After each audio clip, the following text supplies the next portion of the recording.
Hello guys, this is Christy Lewis from Dostoevsky in Space, and today I'm here to tell you the 5 ways that I am usually able to beat my writer's block. Number 1 is to go for a walk and talk to my phone. I use the voice to text option and just talk away, and I'm sure my neighbors all think that I'm nuts. Number 2 is to listen to some writing advice. Brandon Sanderson is a favorite of mine, and of course the incomparable Alexa Dunn. I also recommend Stephen King's On Writing, Flannery O'Connor's Mystery and Manners, Writing Excuses, which involves Brandon, Dan Wells, Mary Robinette Kowal, and Howard Taylor. If a nice walk and some writing advice has not helped me, the third thing that I try is I just make a really big list of ideas and I write without stopping. Sometimes I'll skip straight to this if I'm in a hurry and I don't have time for a break, and I just force myself to keep writing. It's kind of the brain barf method. Number 4 is to write a letter to a friend or just talk to a friend. Recently I've discovered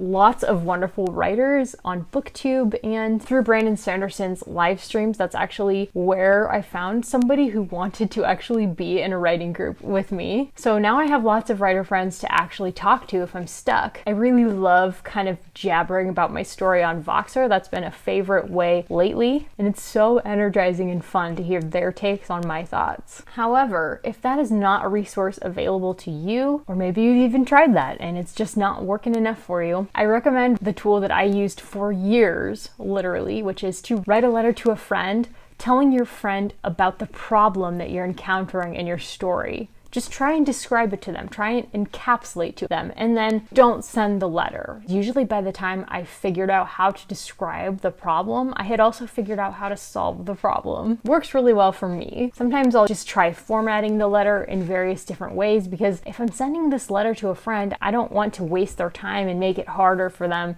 to read it than is necessary. So I do my best to make the letter look nice and pretty, and all that time that I spend mulling over the letter, actually, I end up coming up with a great solution to the problem, usually. And 5, if none of the previous steps are working, then it's usually a sign that I just need to let my subconscious chew on it for a while. So I go read a book. And half the time when I'm reading a book, when normally I would be writing, my brain is kind of working. It's kind of restless. And especially if I'm reading a book that's kind of related to my story somehow, like in a similar genre, or it's a nonfiction book. Nonfiction books are great for writer's block, particularly if they are related at all to the subject of your book. Your brain can just sometimes start exploding with ideas. That's happened to me loads of times. I think it has something to do with relaxation and resting. Sometimes your brain just needs a rest, or it needs to be able to scrabble without being directed for a while. Or you're trying to direct it towards something and it's just bouncing off all over the place. I've heard people say that taking a bath and the time right before they go to sleep are usually the times when they start to get ideas. And I think that's because that's when people are most relaxed and they're just kind of letting their brains bounce all over. Other times, instead of reading a book, I'll actually just work on another project, like a short story,